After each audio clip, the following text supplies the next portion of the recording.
She sat in front of me trying to hide her tension.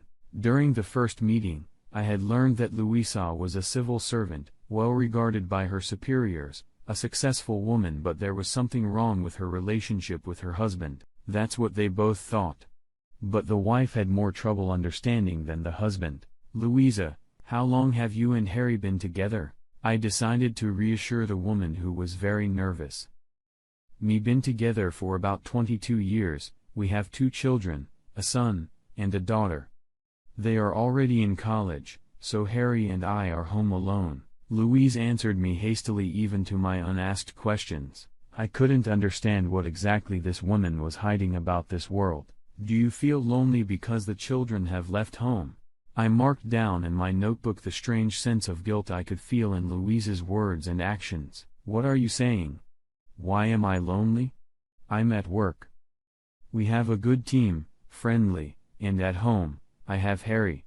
Louise immediately became defensive, although the very reminder of her husband turned out to be quite disturbing. "Do you love your husband?" I decided to test my theory. "Yes.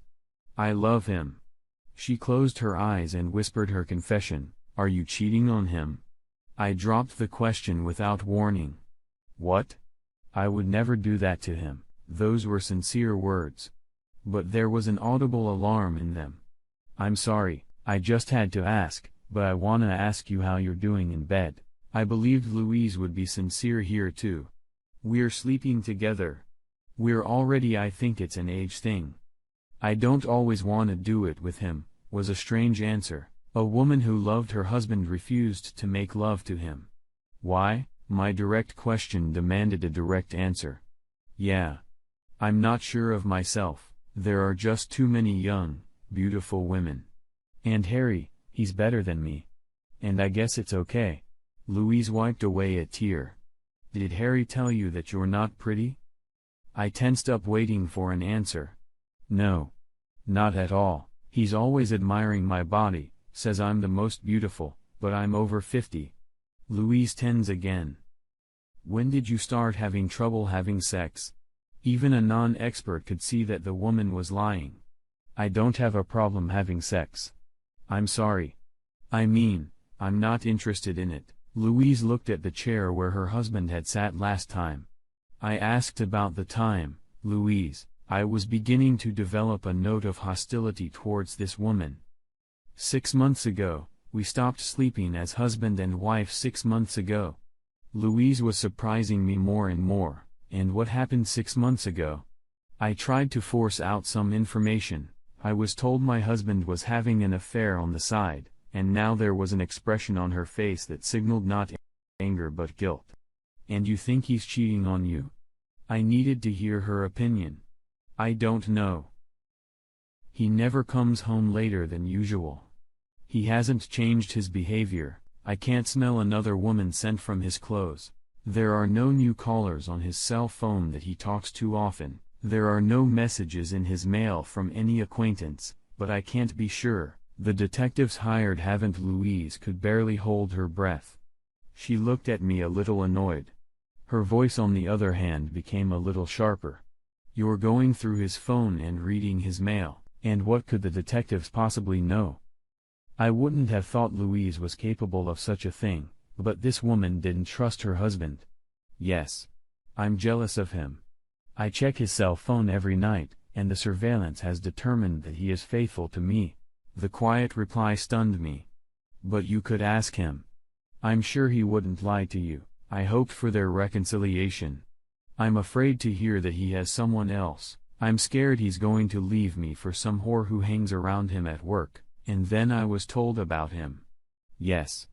The nature of her fear was clear to me, but from their first visit to my office together, I had immediately identified Louise as the cause of the problem, and who had led this woman to think of her husband cheating on her. "Who told you that?" I tried to find someone to blame for their problems. It doesn't matter. Louise didn't give away her secrets. "You know, it's better to know the truth, bitter but true, than to suffer. But I want to meet Harry at the next session. Is there anything you can do for me? I want you to smile at your husband. I want you to show him that you love him. I tried to motivate Louise into action. Gary turned up for his session on time. He was precise about everything. Well, that's his main job. He's a math professor at a prestigious university. Harry, how long have you and Louisa been together? I decided to see his reaction to the question. 22 years, a whole 22. Harry smiled, but didn't elaborate on his question. And how do you remember your marriage? I saw his smile, but I wanted to know the reason for that reaction. We were multifaceted. Sometimes we quarreled, but always made up. We have beautiful children, a son, and a daughter. I don't control her at work or outside the office. I trust her completely. This is her second marriage, but I never reproach her for it. And, yes, I am almost happy. Lately, though, something has happened, and we can't find a way out. That's our life together. Harry was oddly more interested in finding a way out of the crisis. Do you know what the cause of your differences are? Have you talked to Louisa about them? I made my notes in preparation for my meeting with Louise. I'm trying to find answers, but Louise won't let me into her world. I found myself outside her orbit. Harry was brutally honest. Do you think she might be cheating on you? I tested different ways of dealing with the question. I don't know. Like I said, this is her second marriage. But she doesn't seem like a cheater. Yes, she has a lot of men at work, and she's a very beautiful woman, but I don't think she's having an affair with anyone. Harry only pressed his lips together bitterly. You haven't looked at her phone or email. I was walking on thin ice. As I told you before, I have no control over her. I don't think that would be wise. We've been together for so many years. I was surprised at this man's confidence. Could you cheat on her? I was afraid of hearing a bad answer. I work at a university. I have plenty of female students and female coworkers, but it wouldn't even occur to me to look at someone else with desire. You see, Louise is my whole world to me, and my cheating would shatter that world. Harry looked openly at me. Has Louise changed since our lessons? I wanted to see if the woman had been doing my assignments. No.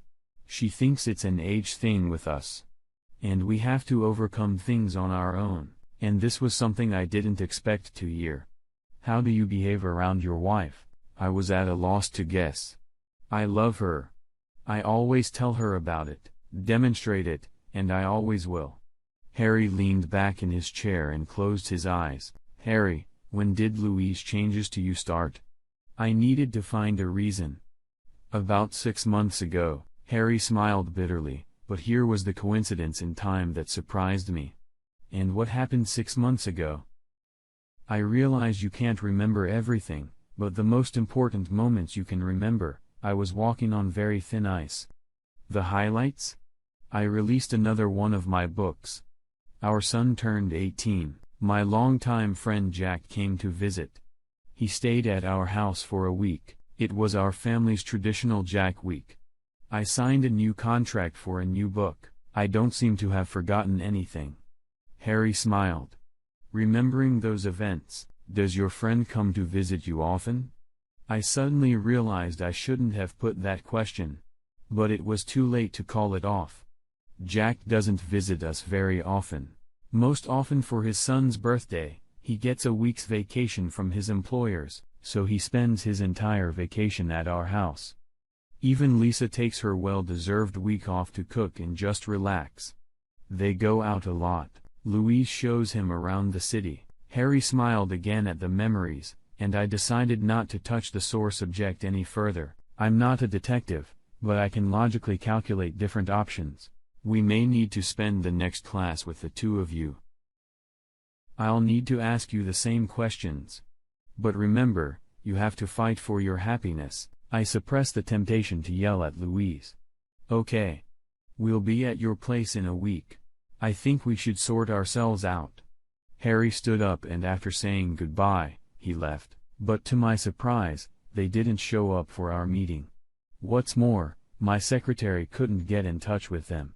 All phone calls went to voicemail. It wasn't until later on the afternoon news that I learned that a prominent university professor had committed suicide. The man had thrown himself under a subway train. No one could help him. Surveillance cameras at the station showed that the man had not been forced. A week later, I received a strange letter.